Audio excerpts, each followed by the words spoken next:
thank you very much to Andrew for that talk, and I'm sure themes around AI tools will definitely come up in what we're going to talk about now. But this is a panel session about social media.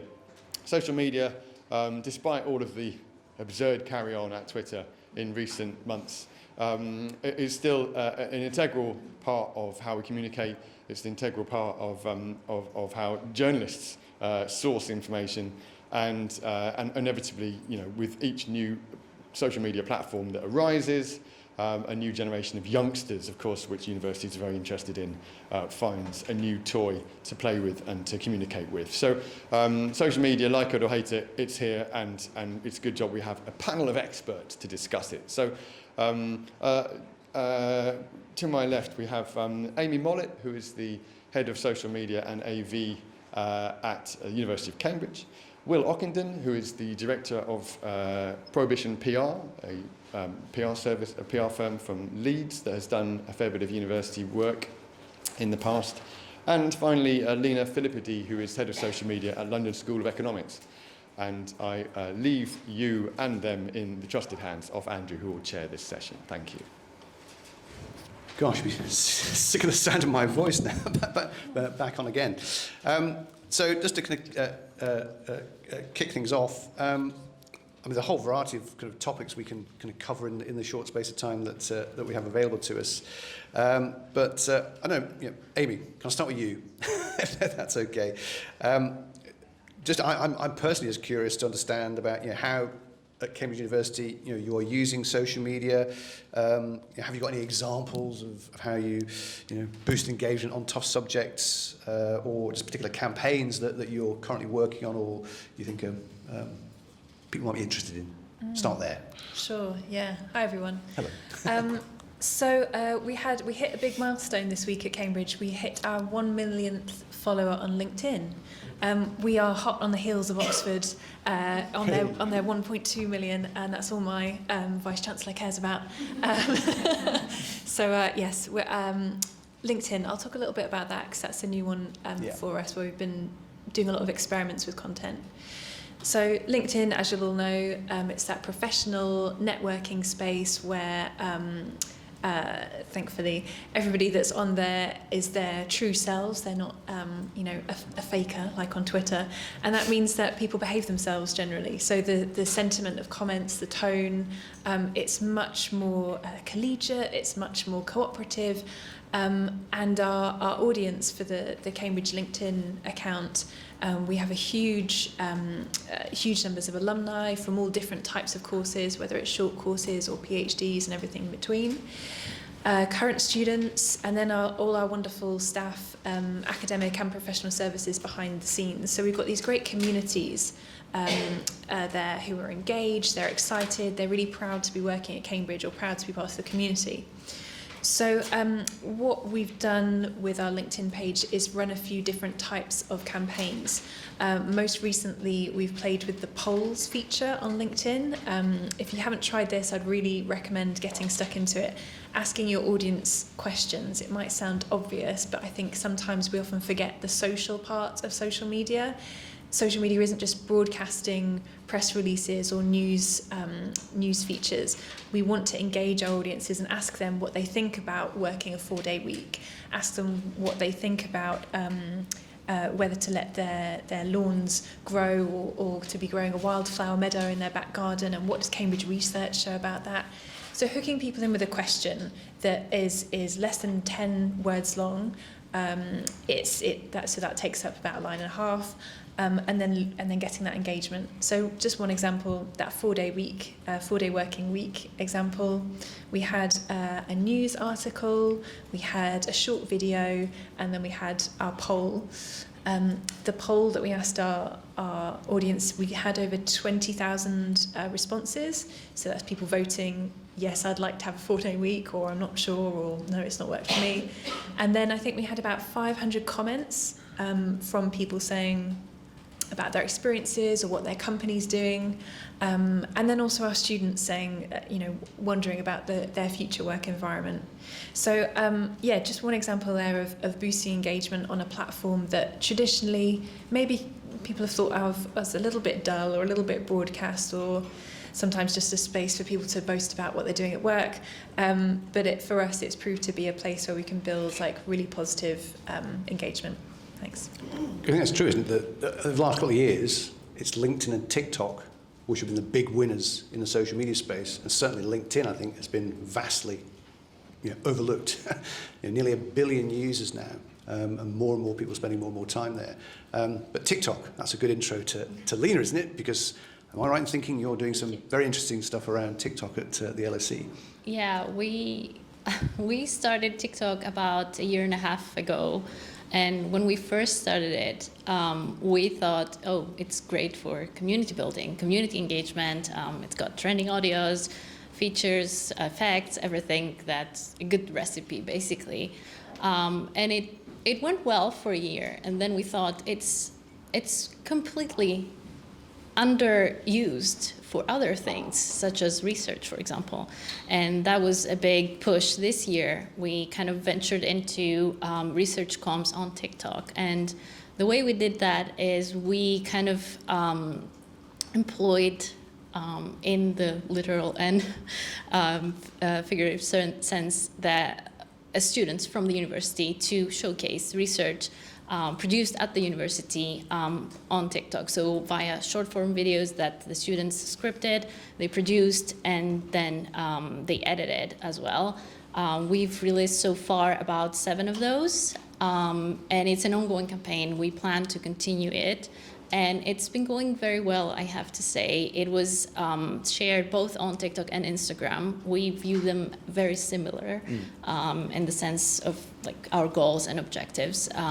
But we think it's a great medium to share research, and especially since a lot of young people, well, both young and older generations, they are on TikTok, and they used it in different ways. They use it as search engines. They use it in several different aspects and areas. So, yeah. Excellent. And Will, I mean, you work, I'm right in thinking you work with a lot of smaller universities, the right way to describe it. What's your sense and experience of what they may be doing that's quite sort of innovative, or at least different to, say, bigger institutions? Hi, everyone. Yeah, that's quite an interesting question, I think. I'd call them younger universities. There we go, sorry. My bad. Just to avoid offending anybody. I think what traditionally we've seen, you've got your red bricks, you've got your very traditional universities with a huge amount of history and heritage, and for a lot of years they've got a very, very strong reputation, and that's really kind of carried them through in terms of particularly student recruitment. And that's meant that they've not necessarily had to be that disruptive when it comes to marketing and social media marketing. At the other end of it, you've got probably the younger universities, the newer universities, ex-polytechnics. I would say, people we've worked with, for example, Manchester Metropolitan University, Northumbria University, they've not had that history and heritage, and therefore that reputation. So for the last, forever, really, they've had to be really proactive and really innovative. And as a consequence, I think traditionally we've seen those kind of universities really kind of trying to do things differently, trying to do things in a way that kind of gets a little bit more cut through. Now, that's starting to change, I think. I think certainly the red bricks are realising actually it is tough to recruit students. It is a competitive market. There's lots of new players coming to the market as well, which I'll come on to.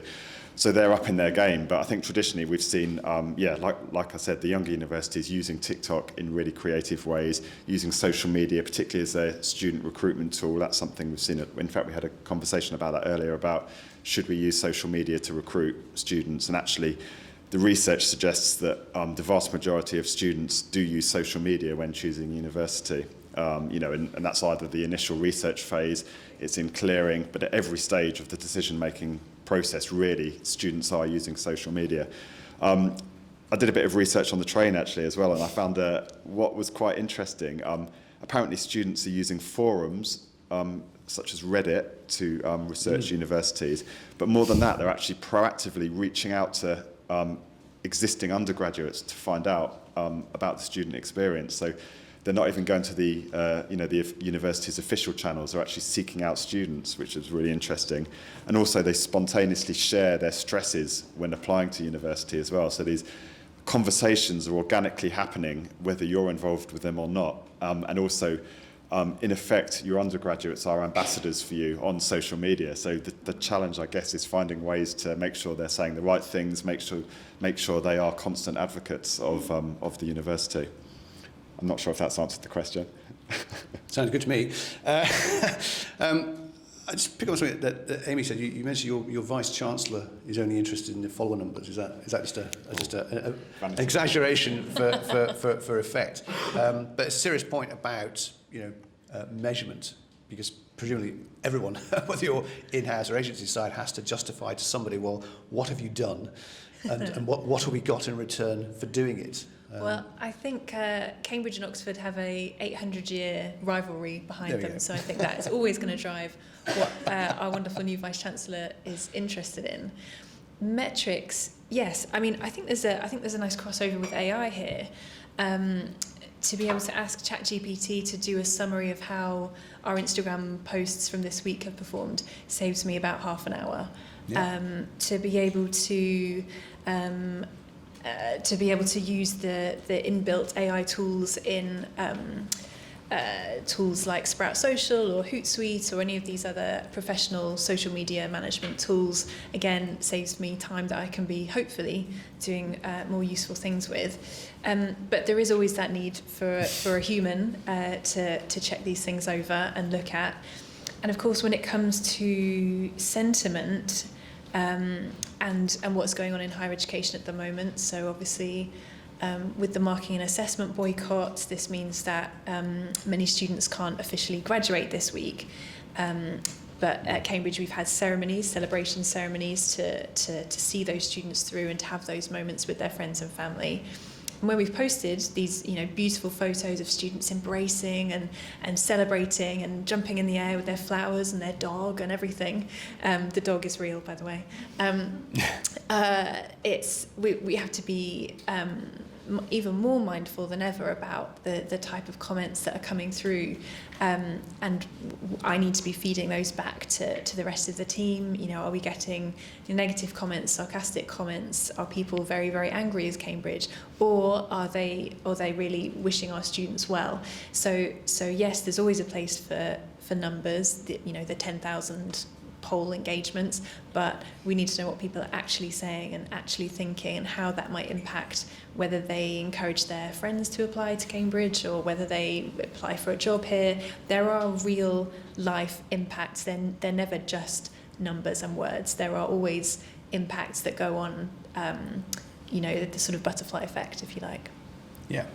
Lena, what about LSE? How do you what sort of things are you looking at when it comes to measurement and evaluation around social media?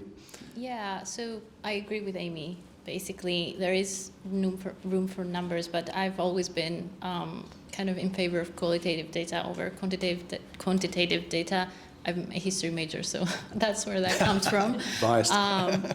But we tend to look at things. For example, I think there are metrics like, for example, on Instagram, there is shares. That's a metric that people don't really look at. And with our Reels content, the research videos that we post, that has quite spiked. So I think that is kind of an indication that people do share that content with their friends or someone they share, an interest with in that specific topic. Comments is another obvious one. And also saves is another one. So a lot of our community oriented content, things that, for example, highlight how student experience is at LSE or the experience in the halls, those have more saves than comments, because obviously why would you comment on that publicly? It doesn't really make sense, but it makes sense if you save that content and go back to it when you have an offer or when you have something to consider about that university. So we tend to look at the metrics. I tend to look at the metrics that are not as common. I think that's where, for example, AI can be really good at summarizing things, but it doesn't have that nuance that is often required. Sure. Will, what's your experience from the agency side, advising? Yeah, absolutely. It's interesting hearing Amy talk about, we want how many do you want? 1.21 million? Yeah, that'll do, won't it? For now. Can't you just buy the fakes? You get and- 1.2 this afternoon. No, I think I'm joking. So we'd probably call them vanity metrics or counting metrics. And it's amazing, you know, with my kind of corporate hat on, it's amazing the number of chief execs we talk to at airlines, at accountancy firms, law firms, and they still want 1 million followers. And you say why, and they don't really know because it just feels like success, doesn't it? It's you know, but what does it actually mean? And actually, there's talk of the social networks starting to remove follow accounts ultimately. So Instagram probably they keep saying this, but ultimately they're going to remove obvious like counts on accounts, and it's part of kind of trying to avoid comparison culture and things like that. So at some point they could just say we're not having these anymore, and in which case it's just wasted money. But anyway, so that's really, really common, this idea of kind of vanity metrics. What we would suggest, and this is what we advise all of our clients actually, is combining what we call media metrics, which are things like engagement, likes, shares, comments, those softer metrics, with what we call business metrics. And business metrics are ultimately kind of organisational goals. So it might be things like prospectus requests. It might be, applications to an open day. It might be, calling back, callback requests or whatever it is.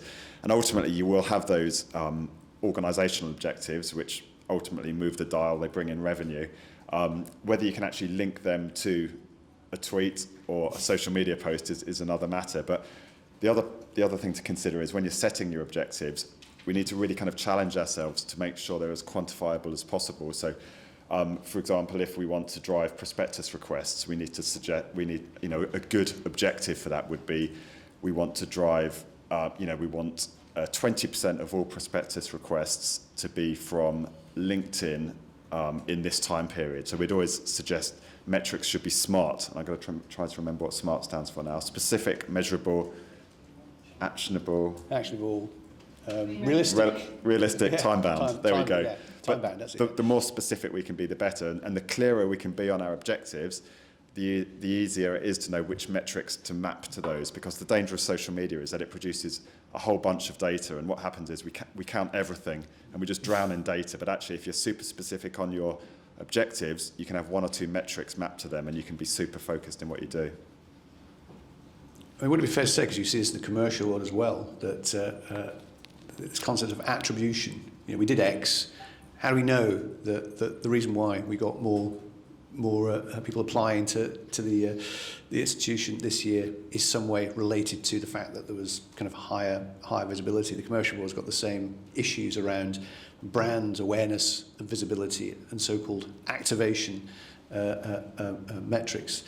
I guess I'm always interested in how people make their decisions about what to do, what channels to use, what sort of tools and techniques do you use to decide, well, if that's a given audience we're trying to target, how do we know that they're even on that platform, or how do they use it? I was interested, you mentioned Reddit, because that's another classic that hardly anybody talks about Reddit, and yet it's still one of the most popular social platforms out there, and particular demographics. Why aren't people paying more attention to what's going on there?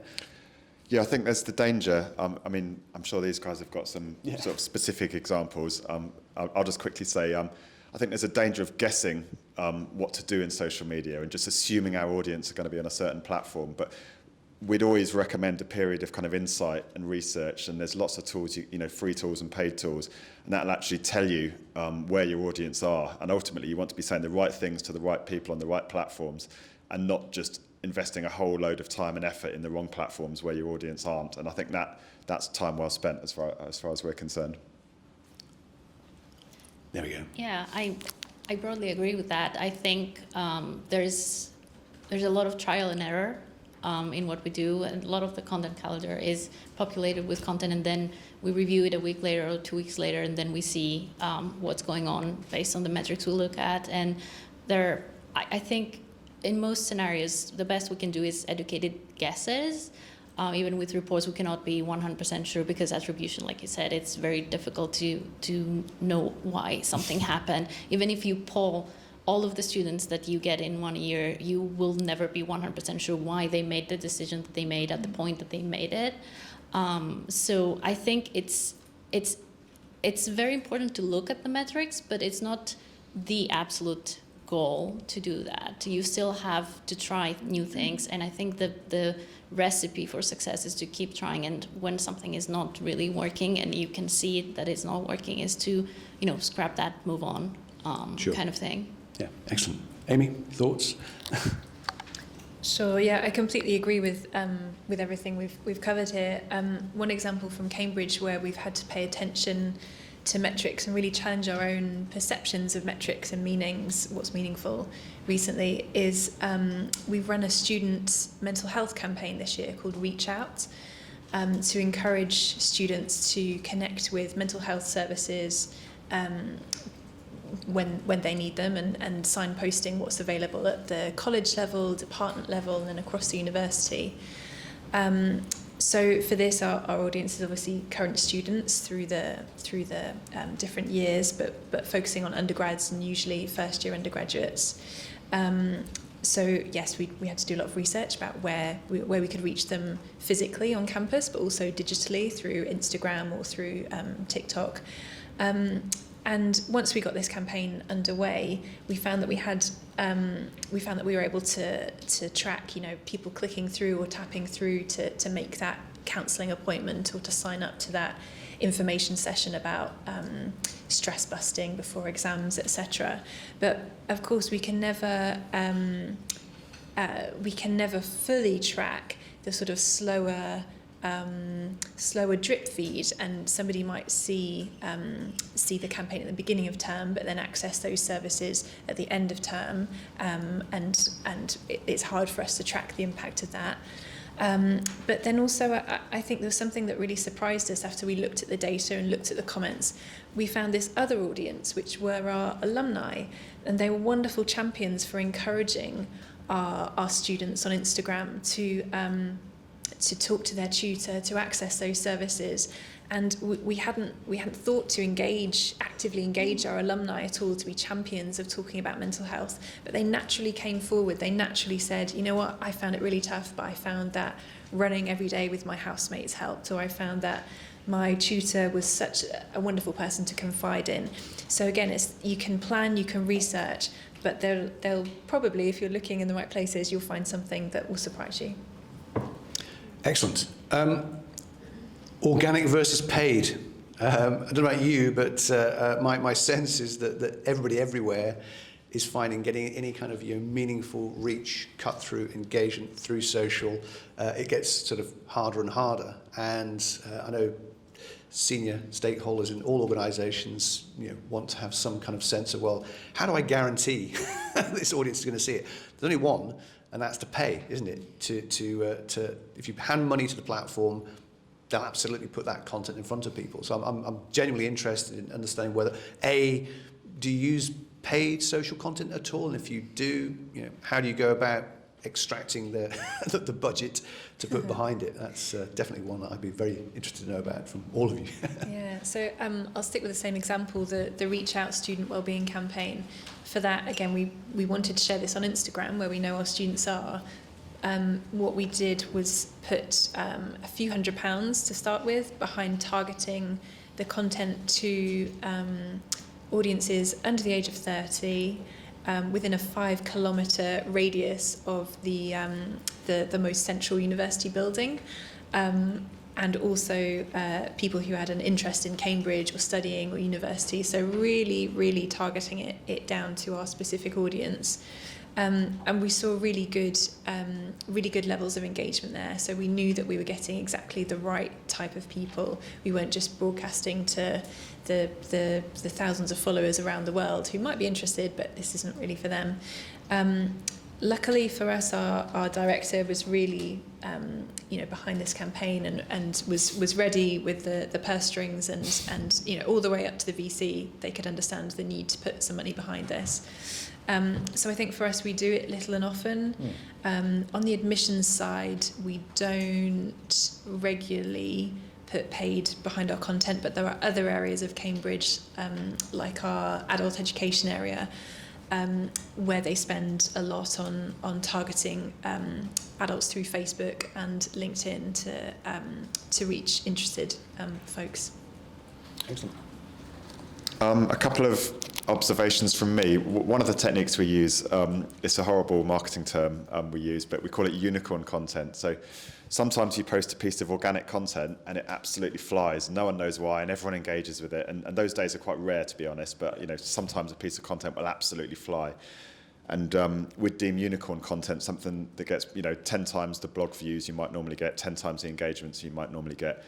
What we'd recommend is putting small budgets behind that unicorn content, because the paid algorithms work in a very similar way to the organic algorithms, and actually the value and the value from a CPA perspective will be vast, and you'll get huge reach, huge paid reach for hardly any money, basically. So always keep your eyes peeled for that kind of content.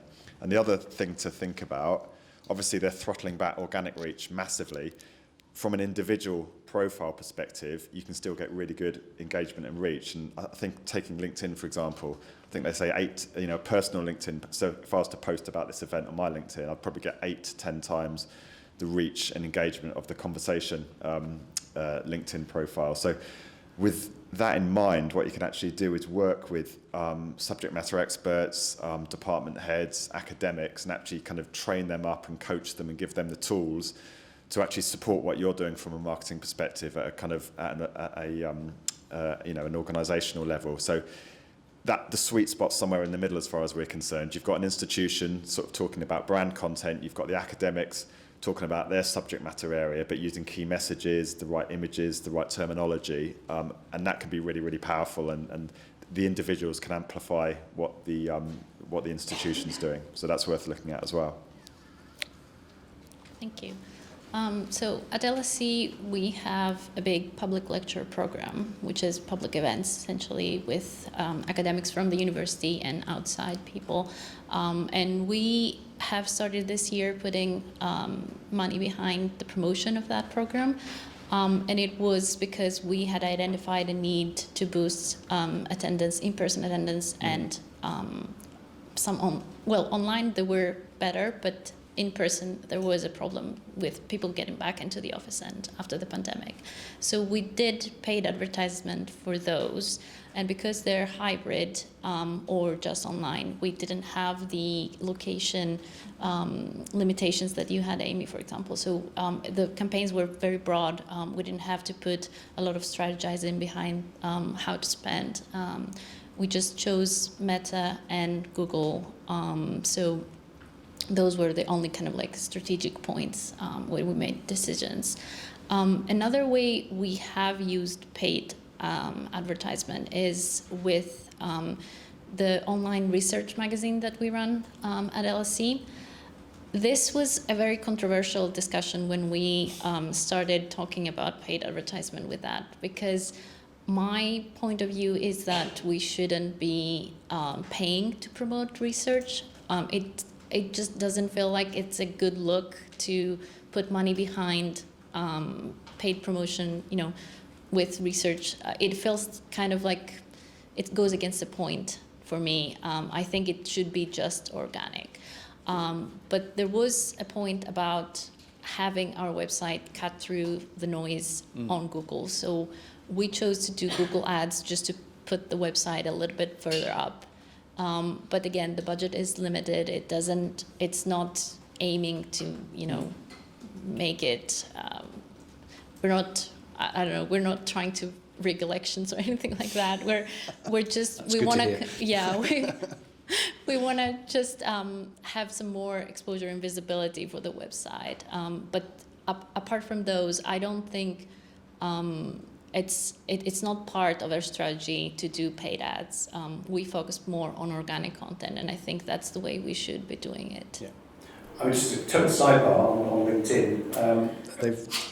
They're rolling out this new thought leadership ad format.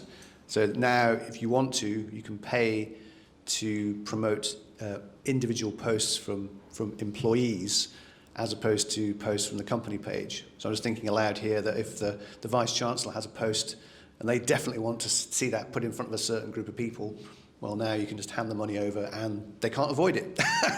They are going. But again, is it a good look? I don't know. That's the answer. I don't know. It's very controversial to me. Like Yeah. if I see the promoted underneath, because that's the disclaimer that all the posts have, it kind of like I scroll past it as a user. Sure. Imagine as a professional. I think in the case of LinkedIn, where it says sponsored by, it's in teeny tiny Yeah. little letters. So at the moment, most people would just think it's an organic post, which I know is not kind of what to look at. But anyway, but at the same time, we've already said it, organic, it's tough. If you're expecting to have a viral post every time, well, you're not, are you? That's never going to happen. Unless it's TikTok. Unless it's TikTok. But yeah, there we go. What was I saying? Oh, yes. Do any of you have any sort of great tips you can impart, that you're willing to impart to the audience about your use of social? Or any general tips that you think of right now would be helpful to people? No pressure. No pressure. Me Share your holding the mic. secrets. I think observe is the first tip that I have. Don't limit yourself in terms of who you observe. It can be a publishing house, it can be an individual, or just try to find good examples anywhere, really. And then don't be afraid to try things. If they don't work, just scrap them and move on. I think that's the best advice I have. Excellent. I would say think about influencers and how you can use influencers. So I think a lot of us probably think influencers are all fast fashion, for fast fashion brands or hospitality or FMCG, but actually a lot of academic institutions, and it's interesting hearing you talk about research actually. We're advising a few universities at the moment on how they can distribute and amplify their research amongst niche online influencers, and we're not talking about the Kardashians. We're talking about people that have got a few hundred, a few thousand followers perhaps. They're highly networked individuals, but they're highly influential, and actually that's a really authentic way to kind of drive that visibility in a way that doesn't sort of scream of desperation in the way that using a paid promotion might do. So yeah, influencers can absolutely work for you, and your niche subject areas. Well, while I'm thinking of my tip, I'll just reflect on what Lena was saying about research and paid. I can imagine that there would also potentially be tricky conversations with researchers about who you might put some spend behind. Is it going to be the one that might be the most headline grabbing, or is it the one that's a potential Nobel Prize but a little bit like harder to understand? There's so many. I can imagine there's so many complex and nuanced discussions there, and I don't envy you on that one. On tip, I think the most important thing that we have in the team at Cambridge, so we have a few social media managers, a photographer, and then video makers. So people from different backgrounds and different areas of expertise, and people who have worked there for over a decade, and then some for, I think I'm the newest member of the team, for a year and a half. But what I've tried to do is build a culture of experimentation and a culture of it's okay if it doesn't work out, let's try it, let's learn from that and try something different. The worst thing for all of us as writers, as creative people, as people who want to see what's new, would be to just be doing the same old thing over and over again every day for months and years, and then 10 years have gone by and it's like, oh, that's terrible. So I think a culture of experimentation and having each other's backs, because it can be tough in the social media world. We've talked mostly about like positive things and potential, but it can be really tough being on the front line of angry students, parents. If your institution is on the front cover of the Daily Mail for all the wrong reasons, that's a tough day. So looking out for each other and supporting each other generally. Yeah. Excellent. I'm going to ask one more question, and then I'm going to invite people to ask questions from the floor, because I'm sure you're all dying to ask these great experts here. AI. Sorry, I had to get it in at the end. Well, no, but are you currently using it? Are you trying things out? Any sort of observations about what role it can or might play in social media? Yeah, sure. So in the central communications team at Cambridge, we've just this week I've run a workshop for the team about AI tools and running through some examples with some show and tells of some of the tools that you mentioned earlier, but then also having some open discussions about what people's thoughts are on how these tools can help our work or hinder our work, and having a bit of space for conversations about fears with these as well. I think there is the sort of two moods that we were able to capture in these workshops. There was the sort of excitement and wow moments of looking at ChatGPT for the first time for some folks, or for iterating the prompts that we were giving it and seeing how it was improving and giving us useful things. So a lot of excitement, a lot of kind of ooh noises through the room. But then the more critical and ethical questions and challenges come in, and you know, we have writers in the team who are saying, well, you know, this could do my job for me, like what's going to happen to my role, or you know, a question to I think our head of internal comms had a sort of existential moment in the middle of the workshop, and saw a look come over his face that I've only ever seen in crisis comms times. So I was like, okay, we'll get you a coffee, we'll be okay. So I think at Cambridge we're at the point of exploring, and the point we want to get to in a few months' time is for our central comms team to have some guidelines about when we might use these tools to write social media posts. I would ask my team to let me know, and I would be making sure that we've had it checked by 4 human eyes. Yes. 2 people. And being really transparent about it. I think that's where we want to get to. The guidelines that we have in mind are very similar to Wired magazine. If you have a Google of Wired's AI guidance, they have examples of where they do and where they don't use it. And again, it's about protecting the expertise they have there, whilst also being ahead of the curve. I was going to say on that, The Guardian has also recently published their own version of that. So if you haven't seen that, I think that's another useful place to look. Yeah, so very similar for us as well. We are not currently using it in a consistent way for any output we put out, really. I've tried it for content creation just to see how it performs, but I think, as Amy pointed out, I think earlier in this discussion, it lacks context most of the times, and the nuance that is required a lot of times. So I don't think it's ready to do those tasks. I wouldn't never say jobs, but those tasks, as you pointed out in your presentation, Andrew, I don't think it's really there. The conversations we're having in the comms division is basically around, we formed a kind of working group with people from all of the teams across the division, just to see what are the benefits, how can we use it, if we can use it, do we want to have guidelines, how do we see ourselves with AI, essentially. But it's in very early stages, I think, sure, and not ready to, be implemented in any way. Yet, yeah. Excellent. Will. And just from my perspective, I run a consultancy, so it's interesting to hear you guys talk about how you're thinking about it and using it, and that echoes our experiences, really. I think it's quite an internal concern at the moment, and at any one point at Prohibition, we've got probably 25 to 30 clients, probably about 20% of them are in HE, and we've not had one conversation or one brief about AI. Well, we've had conversations, but we've not had one formal brief about AI yet. That will change, but I think it's very much, it's the internal conversations, it's the ethics of it, it's policies. That's very much where it is at the moment.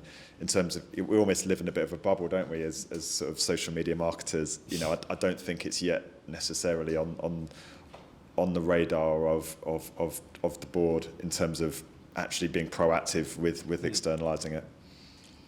Indeed. Excellent. Right. There's a few minutes remaining. Questions from the floor. Oh, here we go. Right. Whoa. Right. I'll do this bit. Oh. Thank you. Oh, thank you. Hi, thanks. Great speech. Liz from Leeds. So, hi. Excuse me. I was actually really interested in your point about influencers. And it's maybe a known unknown question, but we're trying to get to the really complex audiences, the offline influencers in sector leaders, associations, funding agencies, etc. Do we know roughly what percentage of these people are online? That's a tough question. Well, I mean, from a statistical perspective, I think LinkedIn, something like you'll probably know this better than me, 85% of professionals are now on LinkedIn in the UK. I mean, well, in fact, I think the user numbers of LinkedIn in the UK now are 33 million, and the working population is 32 million.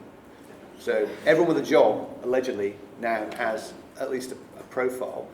I mean, most people on LinkedIn, just like every other social platform, are passive information consumers, versus a relatively small proportion who actively post, and a smaller proportion who actively engage. But in terms of are they there? Yeah, I'd argue they're there. Definitely, they can be reached potentially.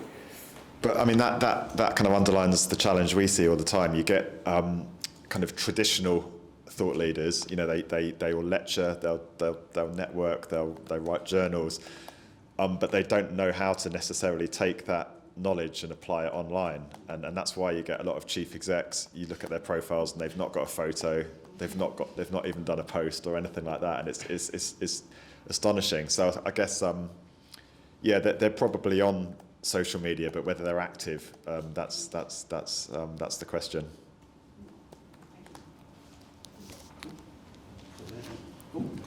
Hello. Sorry, you go. Okay. Yeah, two questions, sorry. One is, you mentioned free tools, and everyone loves free tools. What would be your recommendation for a great free tool we might have a look at? And ones that don't have a £9.99 fee when you actually go and click on it for all the best features. And the second one, you meant talking about how to support researchers. I didn't know, we often get, or we recommend when a researcher comes to us and they've got at the start of their application process, or they're putting together their bid for funding, that they really should think about social media as as their part of their budget, because often they come too late to us and they say we haven't got any money, but we want to raise the profile of our work. And particularly and you probably have the same experience, they're often trying to engage with quite niche target audiences, so they often really do need a bit of spend, and they also need some knowledge as well. So I just wanted, one, free tools please, two, how you kind of get that thinking into the bidding process. Shall I do the free tools one, because that's quite easy? The second one sounded complicated. I guess, I mean, how long have you got? But I guess some of our favourite free tools are the ones that give us insight into content creation. And the idea with content creation is you want to be answering the questions that people are already asking online. And if you can get that right, you'll get huge engagement. So on that, there's a tool called Quora, Quora, which basically tells you the top questions people are asking online, and then essentially you can answer them. There's a tool called BuzzSumo, which basically tells you the top shared article around a particular topic. So that essentially what you can then do is create content on, and it tells you what platform it's being shared on as well. So it might tell you, you might type in, for example, clearing, and it will tell you, okay, this is the top article being shared on Instagram on clearing. So you would then write that article and make sure you put it on your own Instagram. So they're two quick content, and ChatGPT is the other one, which we've discussed at great length. On BuzzSumo, I mean, technically that is a paid tool, but they do offer a free 30-day trial. I should tell you this. Just keep swapping out the email address and sign up for a new free trial. Sneaky. Yeah. So it's naughty, but if you want to keep it free, that's a way of continuing to use that tool. I think they know this kind of goes on, and they well, I can't speak for them, but they seem to tolerate it. So yeah, BuzzSumo is a Swiss Army knife. It's grab me after this as well, and I'll tell you some more free tools. There you go. There's a million and one. Yeah. Free tools, Canva for creation of social media assets, so lovely Instagram images, and you can add your brand and design guidelines in there, and colours, that kind of thing. ChatGPT, Ask the Public, which is a great one for understanding what people are Googling about your university or that research topic. I think there's a freemium, pretty sure there's a freemium version. Yes. The question about research and encouraging academics and researchers to write, to put budget in their bids. Was that the question? When I worked at LSE on the blogs and wrote a book with my colleagues about how to use social media for research communication, one of the things that we talked about, one of the things that we wrote about in the book, was about the need to work with the experts, so your research comms team, your strategy team, to shape your bids and to shape your budgets. So I think a first general point is get people talking to you earlier if possible, but I definitely understand the last minute requests. I think another one is around education, so doing some show and tells to say, look, when we worked on this project 2 years ago, we had a £1,000 budget that we spent on LinkedIn, and here are the great things that we achieved from that. And then show them an example of not doing that, and follow the data. I think. Is that a blank page? It can be.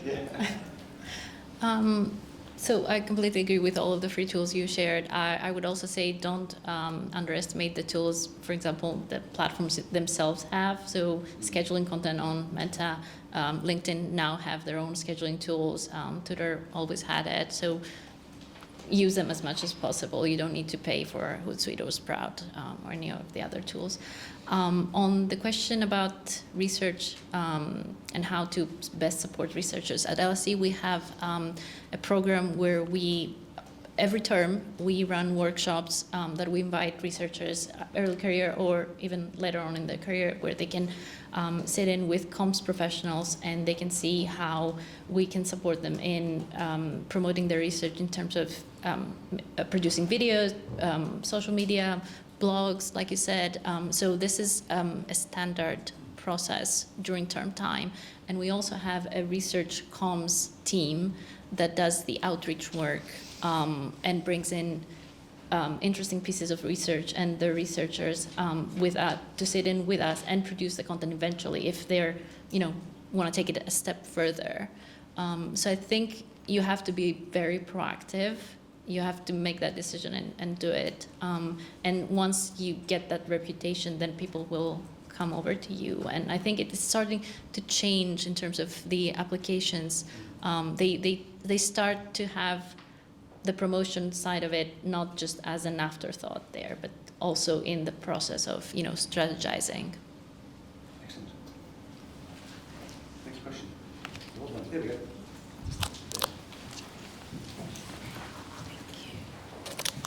Hi, Gillian from Stirling.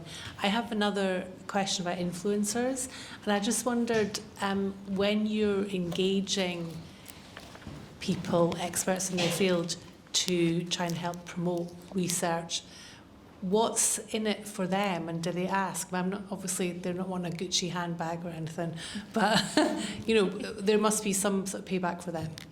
Yeah, that's a good question actually. I think the principles of influencer relations, or whatever we call it, influencer engagement, are true for whatever you do really. I mean, ultimately it's about a win-win, and you need to kind of bring them some kind of value in some way. And it doesn't really matter whether we're engaging an influencer with a niche research report, or we're a fast fashion brand giving out a pair of shoes. Ultimately, it's like I say, it's about a win-win. So it's about getting to know what they write about, getting to know what they value. You might, for example, invite them to be on a panel in a discussion or a debate. You might kind of co-create some content, and you might be shooting some video content. Another way you might want to get involved with them, you might be trying to get some kind of analysis or verbatims of the research and some kind of third-party views on it, and you might invite them to kind of share their opinions, or you might invite them to a round table or something like that. So you've got to think about the win-win. It's not just a case of, we've done this, we want you to do this. That's not going to work. And if they are interested in that angle, they'll probably just say, okay, it's £1,000, sponsored post, and that immediately takes away any credibility. So get creative about what you can, how you can work with them is what I'd say. And that can be quite time consuming, but it's absolutely worth its weight in gold. Excellent. I'm taking that as my cue to say that I think our time is up. So please thank our audience.